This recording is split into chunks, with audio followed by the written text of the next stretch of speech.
बलहारी, द्रवहु सो दशरथ अजीर बिहारी। राम सिया राम जय जय राम, राम सिया राम जय जय राम। राम सिया राम जय जय राम सिया राम, राम सिया राम जय जय राम। जय माँ विंध्यवासिनी, सियापति रामचंद्र की जय। जी नमस्कार, आप देख रहे हैं दशहरा स्पेशल कालचक्र। मैं हूं आपके साथ आशा झा और आप सभी को दशहरे की बहुत बहुत ढेर सारी शुभकामनाएं। और मेरे साथ जैसा कि आप देख सकते हैं, जिनके स्वरों में अभी आपने श्री राम की स्तुति सुनी, पंडित सुरेश पांडे जी। बहुत बहुत स्वागत है पंडित जी आपका। आज आप हो जाएंगे विजयी भव। देखिए कालचक्र स्पेशल। शुभ दशहरा। जी हाँ, तो आज है दशहरे का पावन त्योहार। आज ही के दिन भगवान श्री राम ने रावण का वध करके बुराई पर अच्छाई की जीत हासिल की थी। इस त्योहार को असत्य पर सत्य की विजय के रूप में भी मनाया जाता है, इसलिए इसे विजयदशमी भी कहा जाता है। आज के शुभ मौके पर मिले आपको प्रभु श्री राम का आशीर्वाद, और इसलिए आज कालचक्र में पंडित सुरेश पांडे जी आपको बताएंगे दशहरे की पूजा का शुभ मुहूर्त। साथ ही दशहरे पर क्यों की जाती है शमी की पूजा, इसका क्या कारण है, और कौन से 20 महा उपाय देंगे आपको विजयी भवः का आशीर्वाद। इसके अलावा राम दरबार की कैसे राशि अनुसार पूजा करने से हर परेशानी, मन की हर व्यथा दूर हो जाएगी और जीवन आपका खुशियों से भर जाएगा। ये सब कुछ बताएंगे आज आपको पंडित जी, आज इस बेहद बेहद खास दिन पर। अपनी चर्चा को हम शुरू करें उससे पहले आइए जान लेते हैं आज का शुभ मुहूर्त। पंडित जी शुभ मुहूर्त बता दीजिए। आज 12 अक्टूबर 2024 दिन शनिवार है। आज आश्विन शुक्ल पक्ष की नवमी तिथि सुबह 10:58 तक है। इसके बाद दसवीं तिथि शुरू हो जाएगी। श्रवण नक्षत्र पूरे दिन रात रहेगा। धृति योग रात 12:22 तक। इसके बाद शूल योग शुरू होगा। आज विजयदशमी है और आज दुर्गा विसर्जन का भी मुहूर्त है। और आज 9 दिन का नवरात्र का व्रत करने वाले लोगों को सुबह 10:58 के बाद अन्न पारण का भी मुहूर्त है। आज पूरे दिन रात रवि योग और सर्वार्थ सिद्ध योग बना हुआ है। आज के कुछ अशुभ मुहूर्त भी हैं, जैसे राहु काल शनिवार होने के नाते सुबह 9 से 10:30 बजे तक, और यमगंड काल दोपहर 1:34 से दोपहर 3:01 तक रहेगा। इसमें कोई शुभ कार्य की शुरुआत ना करें। जय मां विंध्यवासिनी। जी, तो जिन्होंने पूरे 9 दिन माता का व्रत रखा, अब जैसा पंडित जी बता रहे हैं आपको 10:58 के बाद, सुबह 10:58 के बाद आप अब पारण कर सकते हैं, यानी व्रत खोल सकते हैं। और अब क्योंकि दशहरा है और ऐसे में दर्शकों के लिए दशहरे पर पूजा और खरीदारी आप जानना चाहते होंगे कि इसके लिए शुभ मुहूर्त क्या है। एक तो पूजा का पंडित जी, दूसरा खरीदारी भी विशेष शुभ मुहूर्त में इसको लेकर के की जाती है। क्या है दोनों मुहूर्त? देखो, सनातन धर्म में जो है दशहरे को क्षत्रियों का त्योहार माना गया है जी। और दशहरा पर शस्त्र पूजन का हमारे यहाँ सनातन धर्म में विधान है, शस्त्र पूजन का जी। तो दशहरा अपने आप में एक स्वयं सिद्ध मुहूर्त है। आज दशहरा है और आज पूजा और खरीदारी के कुछ शुभ मुहूर्त भी हैं। दशहरा पूजन का जो विजय मुहूर्त है वो 46 मिनट का है। दशहरा पूजन विजय मुहूर्त दोपहर 2:03 से दोपहर 2:49 तक है। और आज अपराह्न मुहूर्त कुल 2 घंटे 19 मिनट का है। अपराह्न मुहूर्त दोपहर 1:17 से 3:35 तक है। और अभिजीत मुहूर्त सुबह 11:44 से दोपहर 12:30 तक है। और गोधूली मुहूर्त शाम 5:54 से शाम 6:19 तक है। अमृत काल शाम 6:28 से रात 8:01 तक है। रावण दहन का मुहूर्त जो है वो शाम 5:54 से रात 7:27 के बीच है। अगर इन समयों पर आप ध्यान देंगे तो आप इन शुभ अवसरों का लाभ उठा पाएंगे। जैसे आपके जीवन में अगर कोई काम बिल्कुल असंभव है और नहीं होने वाला है, तो उसका मुहूर्त अगर आप विजय मुहूर्त में कर दें तो मैं दावे के साथ कह सकता हूं कि वो काम आपका अवश्य पूरा होगा। यदि किसी प्रतियोगी परीक्षा में, यदि किसी एग्ज़ाम में अपीयर होने के लिए आपके फॉर्म भरने का समय है, तो आज आप विजय मुहूर्त में फॉर्म भर करके देखिए, फॉर्म सबमिट करके देखिए। छुट्टी है, हो सकता है फॉर्म सबमिट ना हो, लेकिन फॉर्म इस समय में आप भरिए, सिग्नेचर बनाइए, फॉर्म को फुलफिल करिए, फिर देखिए सफलता कैसे आपके कदम चूमती है। जय मां विंध्यवासिनी।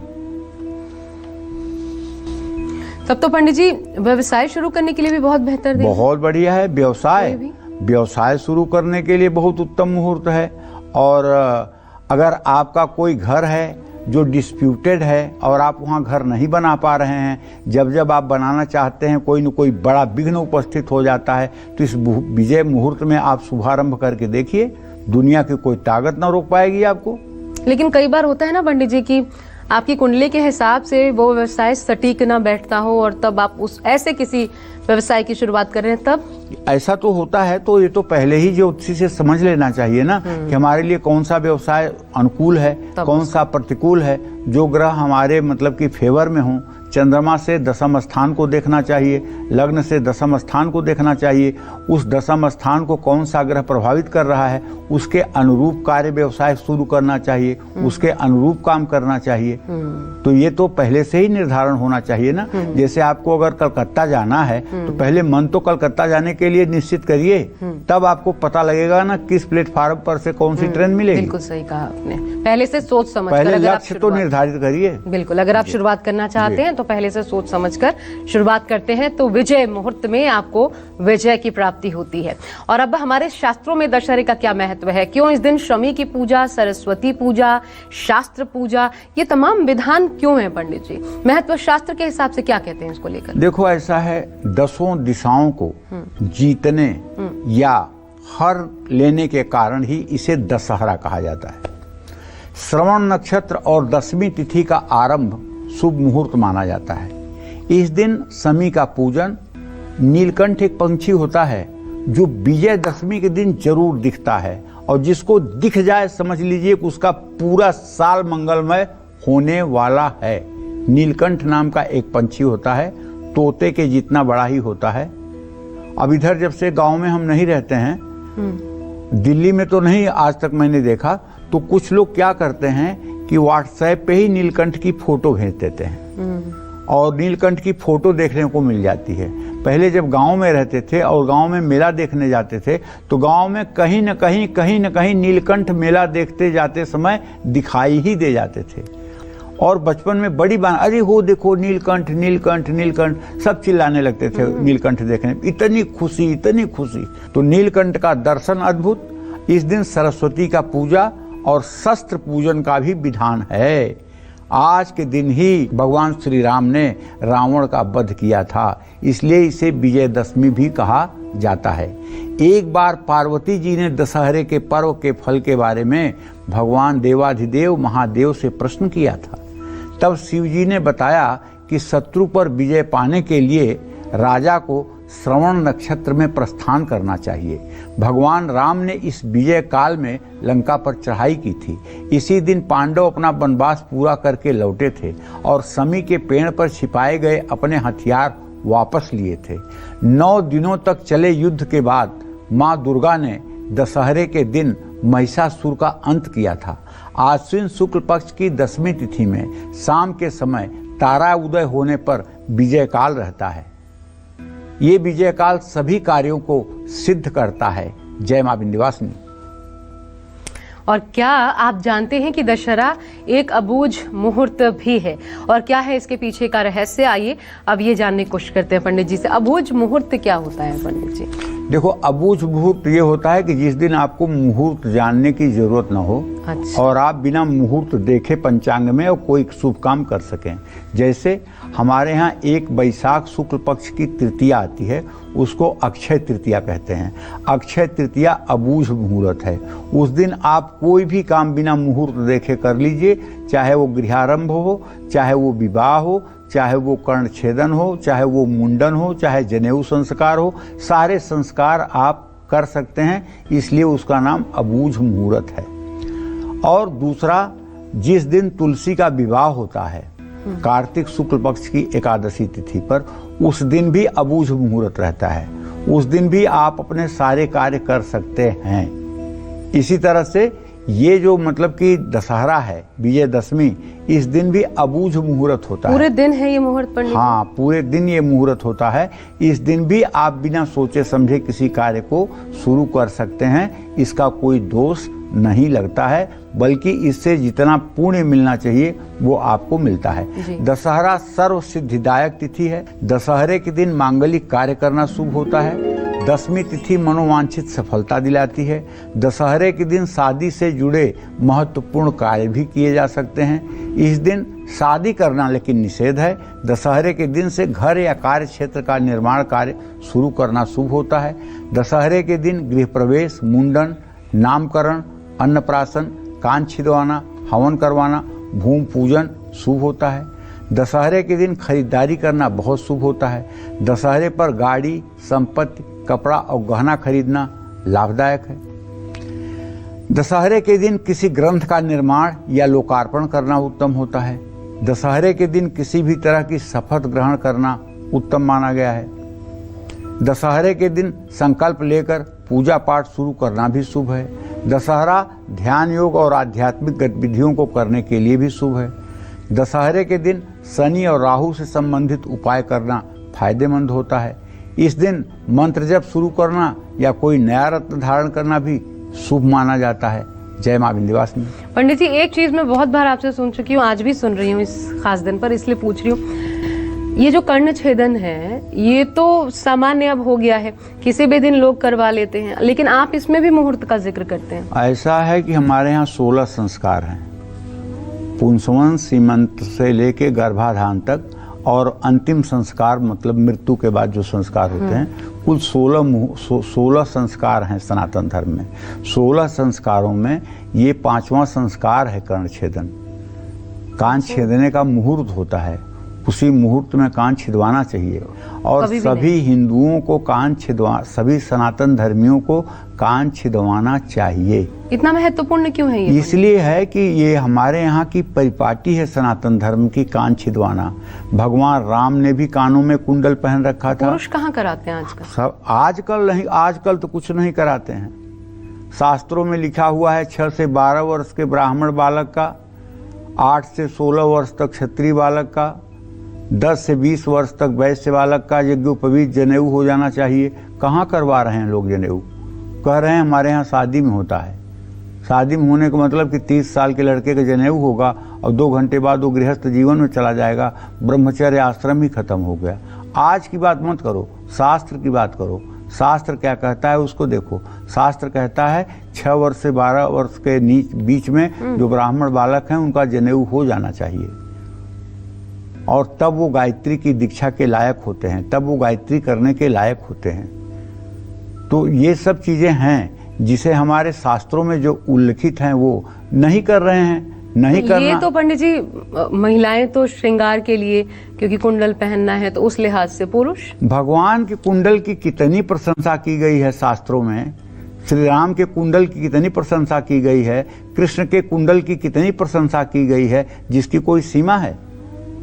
जानती हो, हिंदू की एक पहचान है कान छिदवाना। एक बार अजीत डोभाल जो हमारे मतलब कि हाँ, तो ये मतलब कि पाकिस्तान में 10 साल तक छिप कर थे। तो वहाँ मतलब कि जो है ये मस्जिदों में जाते थे और आराम से सारी गतिविधियों का मुआयना करते थे। तो एक बार वहाँ मतलब कि एक मौलवी था, तो वहाँ ये गए थे। अंत तक देर तक ये बैठे रह गए वहाँ। तो उस मौलवी ने कहा कि आप तो हिंदू हो। ये बोले नहीं, ये वहाँ हिंदू बन के नहीं रहते। नहीं, ऐसा कुछ नहीं। कहें बेटा तुम्हारा दोनों कान छिदा हुआ है, और केवल हिंदुओं का ही कान छिदता है और किसी का नहीं। इसलिए यहाँ का वातावरण ठीक नहीं है, अब तुम उचित समझो तो यहाँ से निकल जाओ। तो कहने का मतलब है कर्ण छेदन जो है ये हिंदू की एक पहचान है। आज धीरे धीरे हमारी संस्कृति विलुप्त हो रही है। आज धीरे धीरे हम अपनी संस्कृति से हट रहे हैं। ये नहीं कि सौंदर्य प्रसाधन धारण करने के लिए स्त्रियों का कान छेदा जाता है। भगवान का किरीट और कुंडल ये दो चीज़ें कितनी फेमस है जिसकी कोई सीमा नहीं। और जो हमारे पुरुषोत्तम राम करते हैं, जो भगवान कृष्ण करते हैं, उनके अनुसार हमें आचरण करने में क्या दिक्कत है, क्या परेशानी है। लेकिन हाँ, इन सब चीज़ों के प्रति लोगों में जागरूकता नहीं है। हमारे यहाँ अन्नप्राशन का कार्यक्रम होता है, ऐसे नहीं कि बच्चे को जब चाहो तब आप अन्न वो तो हर एक स्पर्श करवा परिवार दें। फॉलो भी करते हाँ, नहीं करते हैं बेटा। जब चाहते हैं तब कुछ खिला देते हैं, बिना मुहूर्त के खिला देते हैं। तांबूल सेवन का भी मुहूर्त है, बच्चे को पान खिलाने का भी मुहूर्त है। बच्चे को पान कब खिलाना है पहली बार, और बच्चे को पालने में कब बैठाना है पहली बार, इसका भी मुहूर्त होता है। हाँ, तो इन सब चीज़ों का मुहूर्त है। एक आइडियल जीवन जीने एक आदर्श जीवन जीने के इसे माना जाना चाहिए। और अब चलिए, क्योंकि राशि अनुसार हम बात करने वाले हैं उपायों की आज के इस खास दिन पर, तो सबसे पहले मेष राशि के जातकों की बात। अगर आप मेष राशि के जातक हैं तो अपने जीवन से हर परेशानी को दूर करने के लिए मेष राशि वालों को आज दशहरे पर राम दरबार की पूजा कैसे करनी चाहिए और भगवान राम को क्या भोग लगाना चाहिए जब पूरे दिन ही विजय मुहूर्त है, आपको विजय कैसे मिलेगी पंडित जी? देखिए, आज दशहरे पर आपको राम दरबार के सामने अगर आपकी मेष राशि है तो पहले विधिवत पूजा करिए राम जी की। स्नान, वस्त्र, उपवस्त्र, गंधाक्षत, पुष्प, धूप, दीप, नैवेद्य से विधिवत पूजन कीजिए। और उसके बाद लड्डू और अनार का भोग लगाइए। सुगंधित फूलों से राम दरबार का श्रृंगार करिए। और हो सके तो 5 बार राम रक्षा स्तोत्र का पाठ करिए। शुभ अंक आज आपके लिए 8 है, शुभ रंग आपके लिए गुलाबी है। जय मां विंध्यवासिनी। और आज वृषभ राशि के जातक अब आज श्री राम की उपासना कैसे करें, क्या उनको भोग लगाएं जिससे उनकी हर मनोकामना पूरी हो जाए, आइए जान लेते हैं। पंडित जी, वृषभ राशि। वृषभ राशि के जातक आज दशहरे के दिन राम मंदिर या घर में राम दरबार के सामने विधिवत पूजन करने के बाद सफ़ेद रसगुल्लों का भोग लगाएं। भगवान राम की स्तुति पढ़ें, इससे हर मनोकामना पूरी होगी। शुभ अंक आपके लिए 5 है, शुभ रंग आपके लिए क्रीम है। जय मां विंध्यवासिनी। पंडित जी, एक चीज मैं जानना चाहती हूँ, हम रामनवमी मनाते हैं, सही बात है, राम जी की भी पूजा होती है खूब, लेकिन अगर ये देखा जाए शिव जी, कृष्णा गोपाल रूप में, तो उनकी अपेक्षा राम जी को मानने वालों की संख्या कम है। ऐसा नहीं है। मर्यादा पुरुषोत्तम का देश जरूर कहा जाता है, लेकिन उसमें वो जो एक ऐसा नहीं है, श्रद्धा भाव है, ऐसा नहीं है, ऐसा नहीं है, बिल्कुल ऐसा नहीं है। राम अटक से कटक तक, कन्याकुमारी से कश्मीर तक विष्णु हुए, राम ही माने जाते हैं। कहीं भी अगर कोई मरेगा तो राम नाम सत्य है। कहीं भी कोई मरे, पूर्व से पश्चिम तक, उत्तर से दक्षिण तक, राम नाम सत्य है। यही नाम आपको हर जगह सुनाई पड़ेगा, राम नाम सत्य है, राम नाम सत्य है। वो अलग तरीके से नहीं, हुआ, तरीका नहीं हुआ। जब राम का नाम इतना प्रचलित है तो राम के ही मतलब कि नाम का इतना प्रभाव है, तो प्रभु श्री राम के मानने वाले कम कहाँ हैं? मानने वाले कम कहाँ? अच्छा, दूसरी बात, राम में रा से राधा, म से माधव, रा से राधा, म से माधव। जो सिया जू हैं वही किशोरी जू हैं, जो राम जी हैं वही कृष्ण जी हैं। तो मानने वालों की संख्या कम नहीं है। ये नहीं कहा जा सकता कि मानने वालों की संख्या कम है। उनके आदर्श जीवन को तो हम लागू करते हैं। उनका जो जीवन है वो सनातन धर्म का संविधान है। हाँ, बिल्कुल, उस पर हमें चलना चाहिए और उसी पे लोग चलने की कोशिश करते हैं। हर आदमी चाहता है, हर व्यक्ति की अपेक्षा होती है कि उसका पुत्र श्री राम जैसा हो। मर्यादा, हर व्यक्ति की ये आखिरी इच्छा होती है कि उसका पुत्र श्री राम जैसा हो, राम जैसा पुत्र हो। हर व्यक्ति की इच्छा होती है। इसलिए मैं इस बात से बिल्कुल सहमत नहीं हूं कि राम को मानने वाले लोग कम हैं, बहुत हैं। हर हृदय में राम विराजमान है, कहूं कहां जहां प्रभु नाही। राम कण कण में विराजमान है, राम कण कण में विराजमान है। और भगवान कृष्ण गीता में कहते हैं कि धनुर्धारियों में मैं श्री राम हूं, अर्थात जब धनुष धारण करता हूं तो मैं राम का रूप धारण करता हूं। तो आज जब राम जी की बात हो रही है पंडित जी, दशहरा है, मैं अगर आपसे ये पूछूं उनके जीवन का कोई एक चीज जो इंसान को अपने जीवन में उतारना चाहिए, क्योंकि उन्होंने तो वो मर्यादा पुरुषोत्तम, उन्होंने तो जीवन जीने की सीख दी, एक बेटे के रूप में, एक पति के रूप में, हर रूप में सबसे चरित्रवान राम। तो उनके जीवन से क्या आदमी अपने जीवन में ग्रहण करे? देखो, इस कलिकाल मलाल में मैं तो यही कहूँगा कि उनके जीवन से एक प्रेरणा ले लेनी चाहिए। प्रातः काल उठ करि रघुनाथा, मातु पिता सिर नावहि माथा।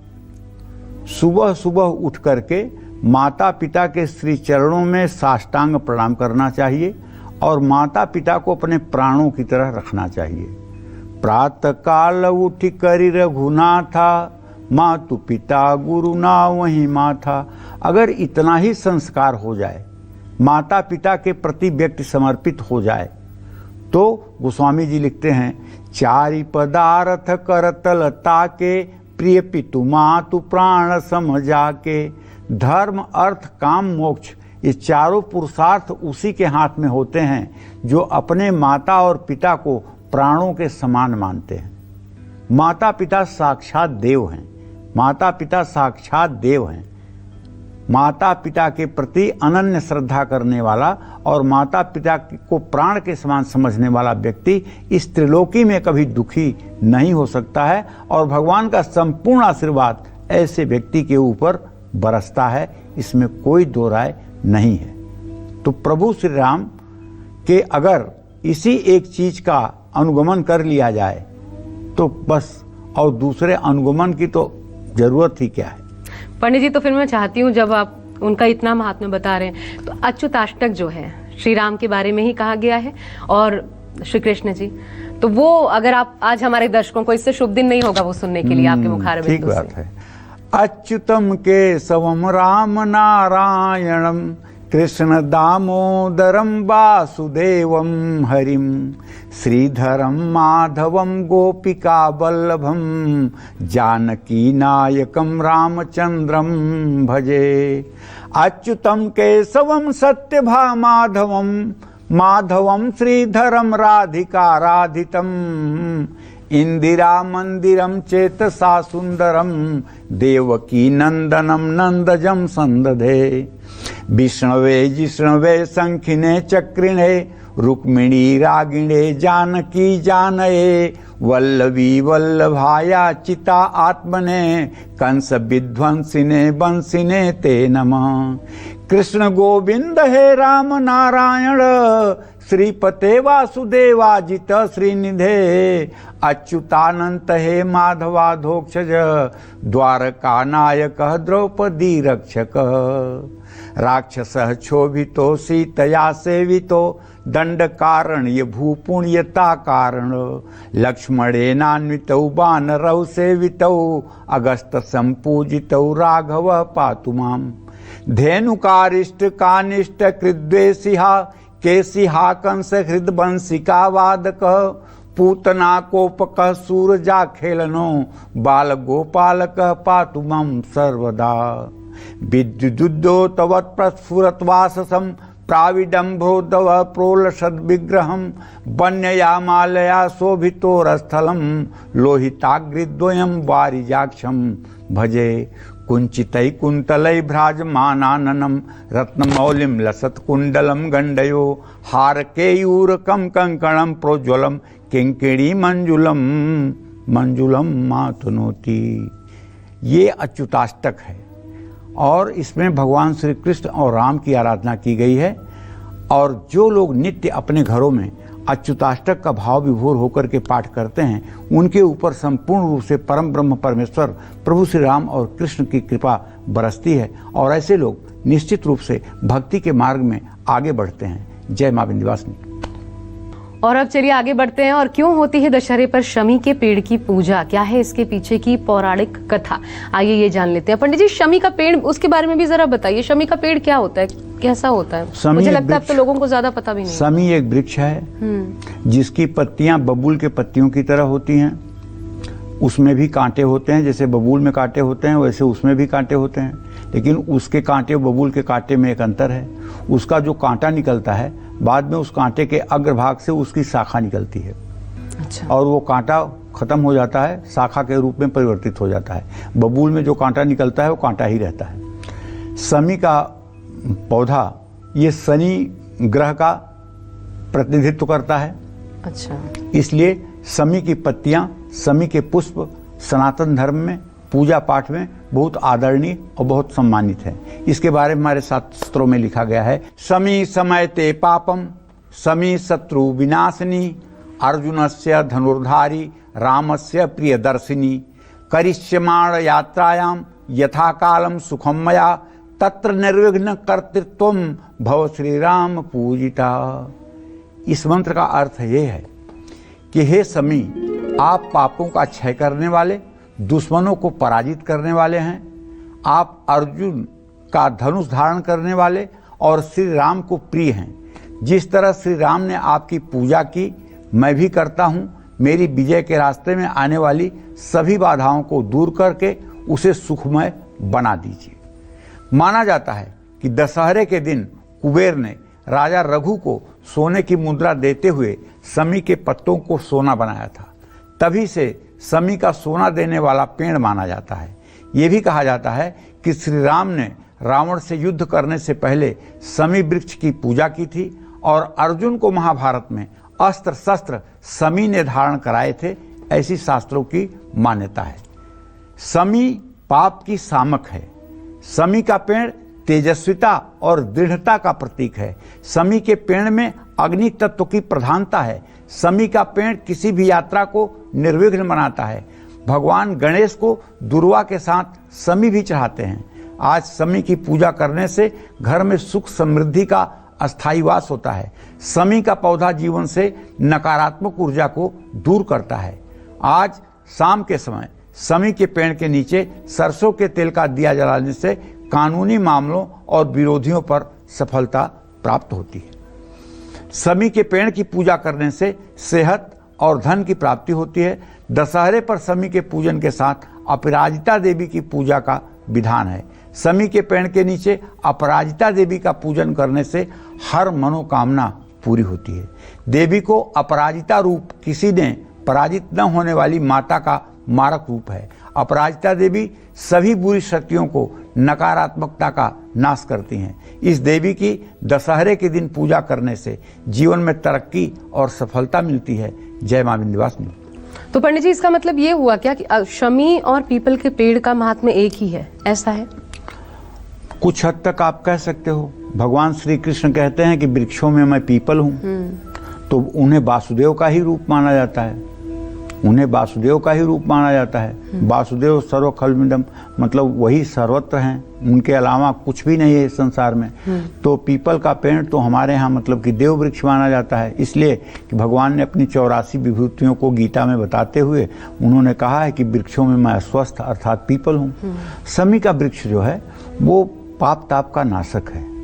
और जब रुद्राभिषेक किया जाता है और शमी के पत्तों से भगवान शिव का श्रृंगार किया जाता है, तब इसका बहुत ही मतलब कि जो है समझ लो कि अमोघ फल मिलता है। और ये शमी का पत्र भगवान राम को भी जब समर्पित किया जाता है तो इसका बड़ा फल मिलता है। शमी का पुष्प अगर आपने देखा होगा तो ठीक, नहीं तो मैं बताता हूँ। शमी का पुष्प जो है 3 रंगों से होता है। जैसे हमारा तिरंगा झंडा है, ऐसे उसमें 3 रंग होते हैं। उसमें पीला भी होता है, केसरिया भी होता है और हरा रंग भी होता है। तीनों रंग होते हैं। और शमी का फूल लगभग 2 से 3 सेंटीमीटर लंबा होता है और पतला सा होता है, पेंसिल के आकार का। अगर एक पुष्प शमी का मिल जाए शिवलिंग पर चढ़ाने के लिए या किसी देवता को चढ़ाने के लिए, तो ये 1000 कमल पुष्प के बराबर उसका फल होगा। शमी के पुष्प का इतना महात्म्य। किन्हीं भी देवता को चढ़ाया जा सकता है? किसी भी देवता को चढ़ाया जा सकता है। पौधों में लगा, जैसे गमलों में लगा सकते हैं? हाँ, बिल्कुल लगाना चाहिए। और कौन सी दिशा में घर रखा के पश्चिम दिशा में लगाना चाहिए। घर के पश्चिम दिशा में, या अपनी फैक्ट्री हो तो उसके पश्चिम दिशा में, या अपना मतलब कि बड़ा घर हो तो उसके पश्चिम दिशा में। और लेकिन उसकी पूजा अनिवार्य, पूजा शनिवार की शाम को शनि हाँ, उसके नीचे तेल का दिया जलाना चाहिए और रोज उसमें जल डालना चाहिए। ठीक है पंडित जी। और अब चलिए एक बार फिर राशियों की बात कर लेते हैं। आज दशहरे पर मिथुन राशि वाले कैसे करें प्रभु श्री राम की उपासना, क्या लगाएं उनको भोग जिससे उनकी हर मनोकामना हो पूरी। पंडित जी मिथुन राशि वालों के लिए क्या बताएंगे? देखिए, अगर आपकी मिथुन राशि है और आज तक हो सकता है कि आपके घर के पूजा स्थान में राम दरबार का चित्र न हो, तो आज आप एक राम दरबार का चित्र ले आइए और विधिवत पूरे उत्सव के साथ राम दरबार की स्थापना करिए। विधिवत पूजा पाठ करने के बाद काजू की मिठाई का भोग लगाइए और जितना हो सके उतना समर्पण से पूजा पाठ करिए। राम रक्षा स्तोत्र का पाठ करिए। शुभ अंक आपके लिए 7 है, शुभ रंग आपके लिए हरा है। जय मां विंध्यवासिनी। इन्हीं शब्दों के साथ एक छोटे से ब्रेक का वक्त हो चला है, लेकिन आज दशहरे के दिन कौन से 20 महा उपाय जो देंगे आपको विजयी भवः का आशीर्वाद, ये हम जानने वाले हैं पंडित जी से इस ब्रेक के बाद।